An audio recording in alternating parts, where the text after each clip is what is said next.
chapa chapa ruby ruby dapa dapa mahikomi ruby ruby boom boom boom boom. So, I really like Murder Drones. I think it's pretty neat. I mean, sure, it's not a perfect series, but, I like it a lot regardless. I'd maybe even call it my favourite online animated series. One of my favourite aspects about this series is its horror and the way this horror is presented. Cool eldritch horror mixed with machinery and rogue AI I think it's pretty cool. So it's no surprise then that one of the show's primary sources of this horror is what got me into the series. This being, of course, the main villain, or at least its host, Sin. I love Sin, I love her so much. She was the reason I watched Murder Drones and now is not only one of my favourite villains ever, but just one of my favourite characters in general. I love this character so much I have the plush of her that sits ominously on my desk watching me with those eyes. She's there right now as I'm recording this, it's a little scary. I also have the little keychain of her on my bag. I wonder if anyone in the street has ever seen this charm and been like, oh hey, yeah, I know where that's from. Well, I mean, if they have, they haven't come to talk to me about it, they haven't tried to talk to me about it, which is fine. I don't want anyone to talk to me about this show that I like, it's fine. And no, I'm not neurotypical, by the way, why do you ask? I have like nobody to talk to about this show, man, but hey, that's what YouTube's for, sending my silly ramblings out into the void for others to listen to, so, well, here we are. I shall be discussing this character and her story, and why I like her so much. It's not really that deep of a video, honestly, this is just an excuse for me to ramble about a character I've grown to love recently, so yeah, enjoy this. So, who is Sin? We first meet her officially in Heartbeat during a flashback to N's life before becoming a disassembly drone. We see this shy, seemingly harmless new drone being introduced to the others by Tessa, but there's some sort of, ominous aura around her. We meet her again in Home, the episode that shows what N and the other disassembly drones' life was like before, well, everything. This is done via Uzi hacking into their memories to remove the malicious entity that's acting as their admin. The episode opens with Sin in a junk pile, improperly disposed of and alone. She receives a message from an entity which ominously promises not to discard her. Considering that this moment was preceded by a video talking about how improperly discarding drones can lead to AI getting corrupted, this is surely not a good sign. After this, we see her acting as a member of the staff alongside N and the rest. Something to immediately take note of is just how different she is to the other drones. Her voice is noticeably more robotic, and her mannerisms are very awkward, with her narrating her actions out loud and frequently having to adjust her poses to keep herself upright. Climbing, crisscross applesauce. Am I not wanted, N? It's as if she's mimicking how she thinks a person would act, having to specifically go out of her way to do this. Other than that, though, she comes across as quite sweet initially, with her being quite close to N and referring to him as her big brother. She has a noticeably strained relationship with Tessa and Jay, though, as it's revealed that they literally lock her up in the basement quite frequently. Tessa gets cut off, though, before she can explain why they do this. Something worrying is, again, Sin's voice. She has the exact same voice as the eldritch creature we see in episode 2. This freaky thing. Jay's not here. We are trying to repair that host as per our directive. This should immediately set off red flags to the audience that there is, well, obviously something more to Sin. Of course, Anne doesn't know about any of this and trusts her completely, despite literally nobody else trusting her. Tessa's mother, who seems to hate the drones anyway, takes a specific issue with Sin being present. Everyone just seems very uncomfortable around her, despite her seemingly innocent and almost childlike demeanour. This persona is, of course, tossed aside by Sin very quickly into the episode.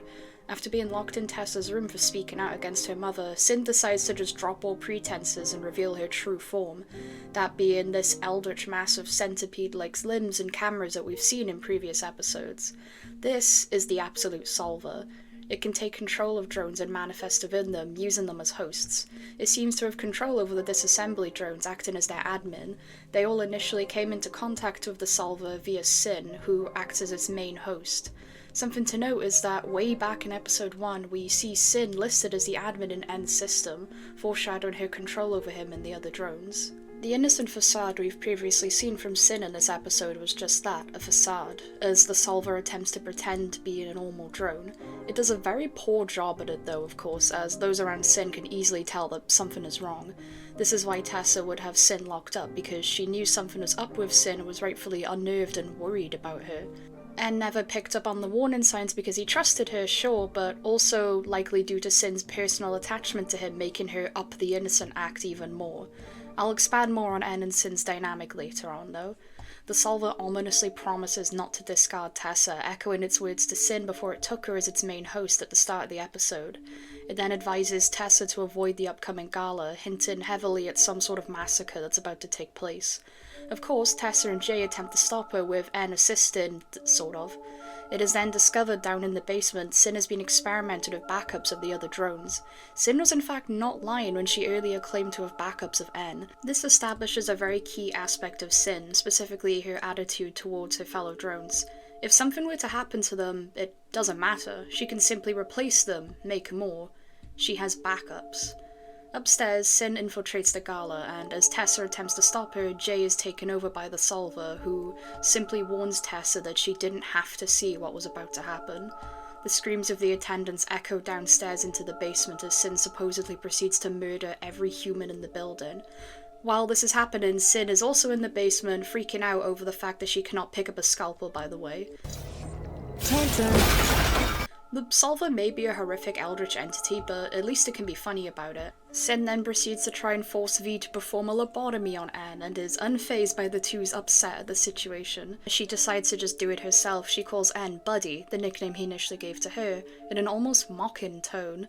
Thankfully in the present, Uzi is eventually able to override Sin as the admin, successfully taking away the possibility of Sin controlling the drones in the future. This pauses the flashback, and we don't learn what happened after the gala until a bit later in the show.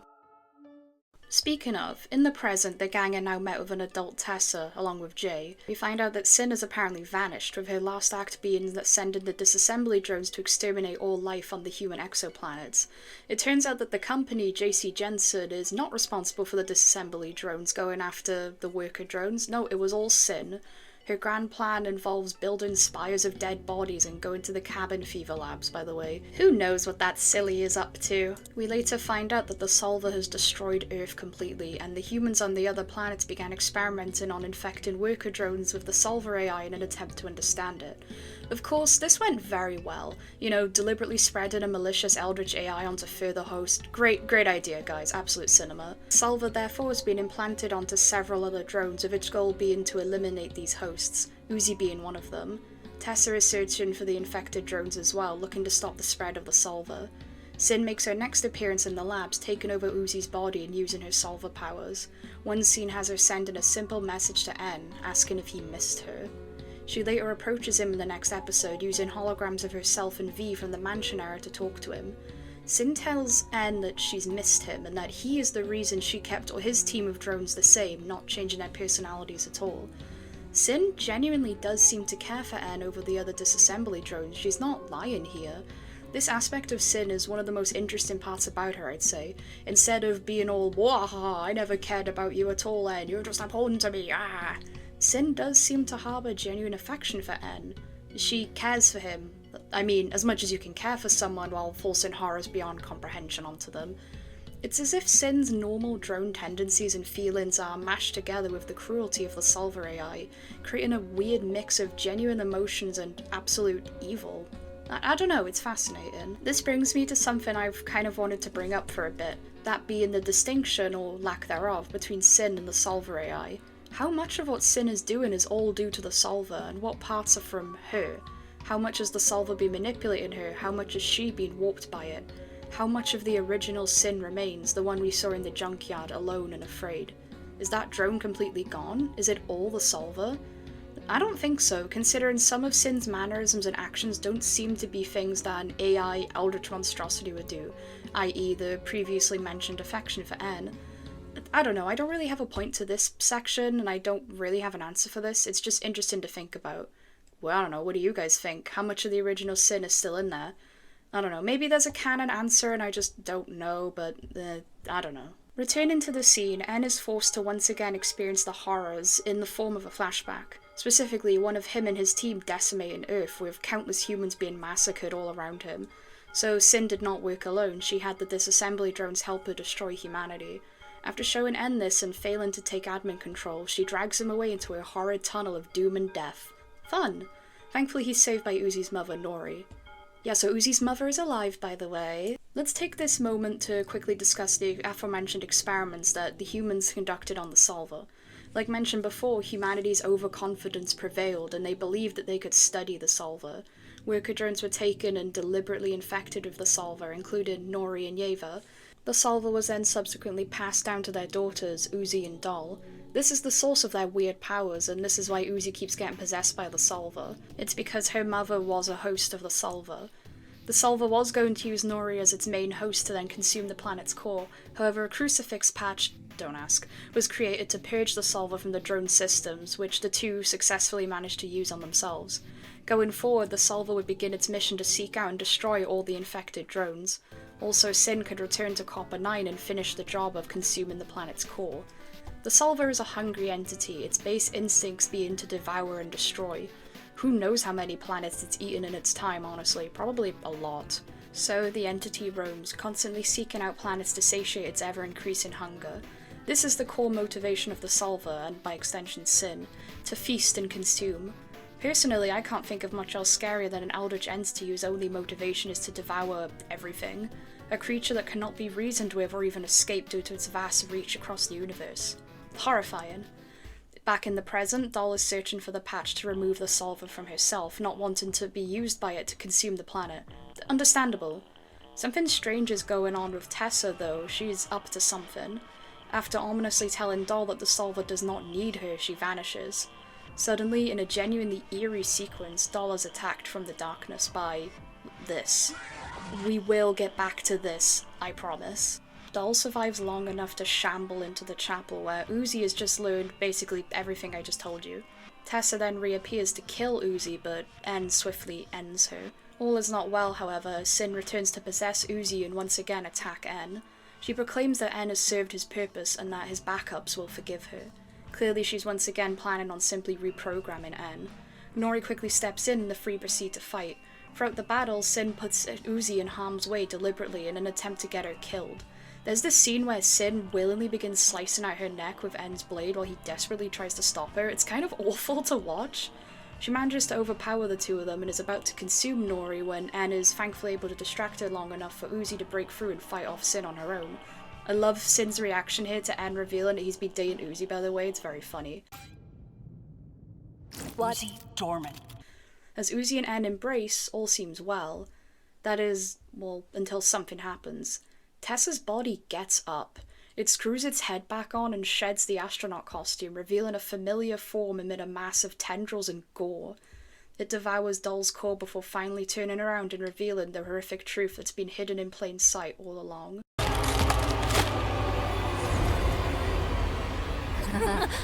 Oh yes, get snack upon.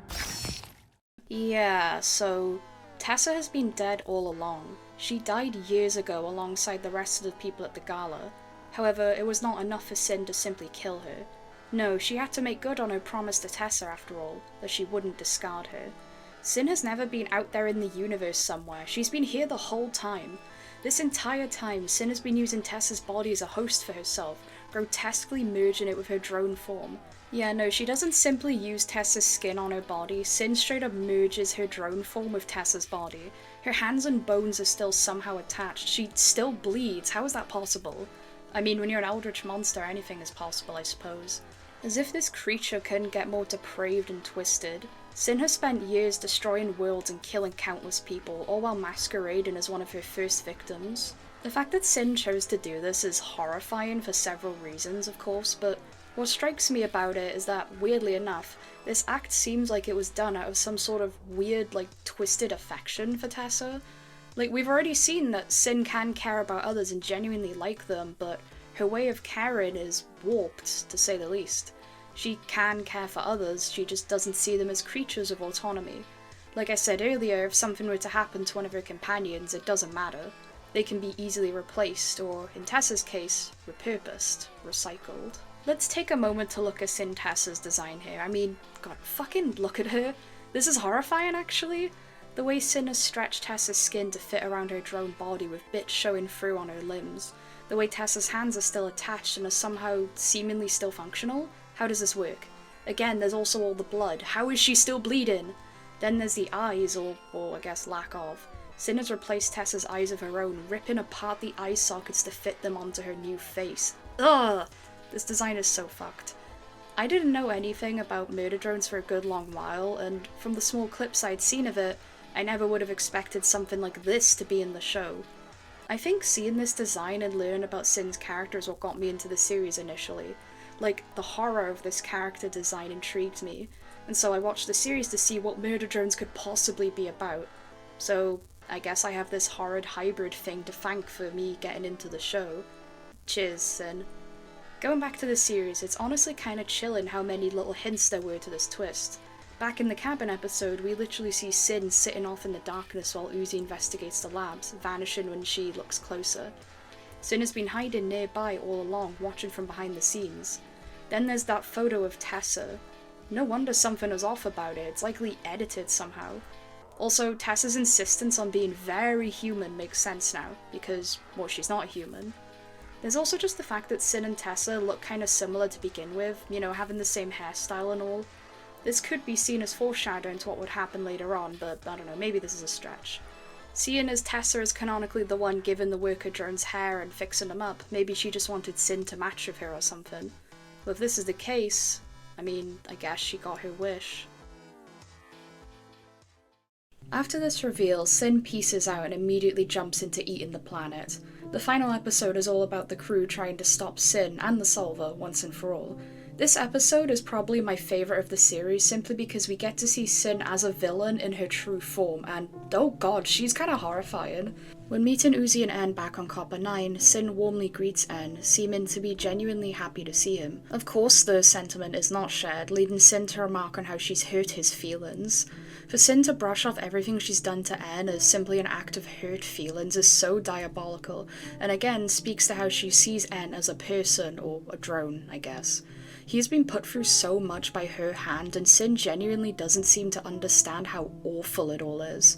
Because again, to her it doesn't matter what happens to the drones. She doesn't have to explain herself to them, it's easier to assimilate.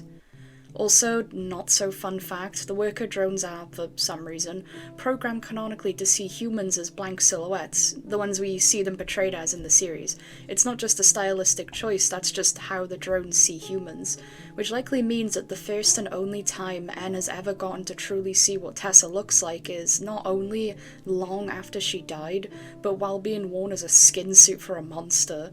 No wonder he's so terrified here. We also find out in this episode that Jay has been willingly working for Sin, knowing the truth about Tessa all along. V confronts her on this, enraged at her betrayal, and Jay sadly remarks that the Solver tricked them, and that it tricked her. We were shown previously that Tessa and Jay had a genuine friendship in the past, and despite this, Jay is willingly working with the Solver after it killed Tessa. This whole time, Jay has known that her friend was long gone and being used as a costume by the Solver, but continued to work with it out of fear. She remarks to V that even in death, there's no escape. Jay is obviously not happy with her current arrangement, but goes along with it because she doesn't believe that there's any other way to truly be free from Sin.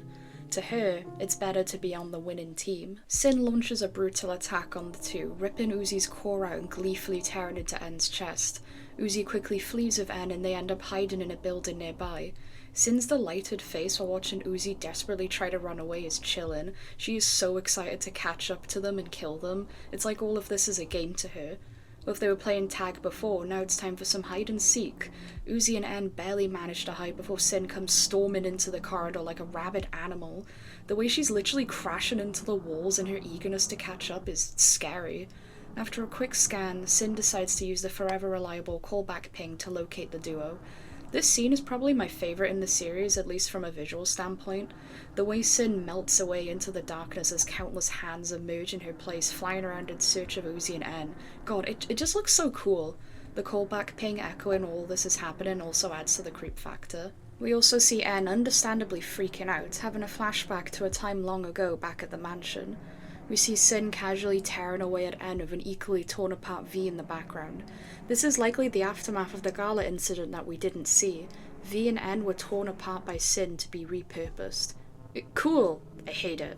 V soon after arrives in the corridor and is tricked by Sin using a hologram of N. V tearfully apologizes to N for not being honest and explains that she was just terrified for the two of them. All the while, the real N is forced to sit back listening to all this, unable to react. He eventually snaps and tries to warn V, only to immediately be caught and dragged out by Sin and presented to a horrified V. This sequence again showcases Sin's sadism and the way she likes to toy with her victims. She then calls back to what V said in a previous episode, that all she had to do was her job, and so Sin would leave her and N alone. V is genuinely afraid and tries the last minute to plead to Sin that she can still be of use to her. Seeing the usually tough and put together V break down like this really says a lot about the situation. This whole time, V has been doing her job as a way to keep her and N safe from the Solver, and so as a result is terrified of failure. Then this happens. Bad job, V. What a freak, honestly. Sin relishes in the fear that she causes and has been shown to seemingly go out of her way to draw out her victim's suffering. This is furthered by her maniacal cackling as she prepares to consume N's core while V watches in terror. Luckily she stopped, and shout out to her reaction here. Squirmy worm. God fucked it. Again, she may be an eldritch horror, but at least she's funny about it. Sin then prepares to kill V, and if Uzi didn't show up here, it would be so over. After Uzi basically declares that she may be cringe, but she is free, the final battle commences. I love the final battle so much, it unironically goes so hard. Bite Me was actually in my Spotify Wrapped last year. I don't even listen to Nightcall. How did this happen? During the fight, Sin employs several manipulation tactics to catch her opponents off guard. She uses an illusion of N to try and trick Uzi into believing that she stabbed him. We later see her showing N two dogs in her eyes to catch him off guard. This is referencing way back in the mansion where Sin gave her famous puppy dog eyes to N, back when she was supposedly innocent. Now the dogs are older, indicating how much time has passed, and how much the two of them have changed as a result. N is way past the point of seeing Sin as a harmless younger sister and trusting her blindly. Eventually, Sin gains the upper hand in the fight and attacks Uzi head-on, but Uzi, now wise to Sin's trickery, is able to evade her and rips out Sin's core, which he then proceeds to burn away using the sun. As Sin's heart melts away, we hear a cacophony of screams ring out. The screams of Sin's previous victims, with us now knowing that Tessa is among them. In her final moments, Sin attempts to move forward to reconsume the salvo, only for Uzi to pull a fast one on her and eat it instead. We get this amazing reaction from Sin here before she melts away into a pile of bones and viscera. And that is the end of the entity known as Sin, a fittingly gruesome end for such a horrifying creature. As already stated, Sin is my absolute favourite part of Murder Drones. I love basically everything about her. Her design is great, she's pretty scary, her voice is cool, her powers are cool, she's just cool. I just think she's cool. Sin is officially in like my top 10 or perhaps 5 favourite characters of all time now after watching the show. Again, this video was just an excuse for me to yap away about this character really. I don't have much else to add to what I've been saying at the end here. Anyway, shout out to Sin for getting me into Murder Drones, and I hope you guys enjoyed listening to me ramble about a character I really like. Okay, bye!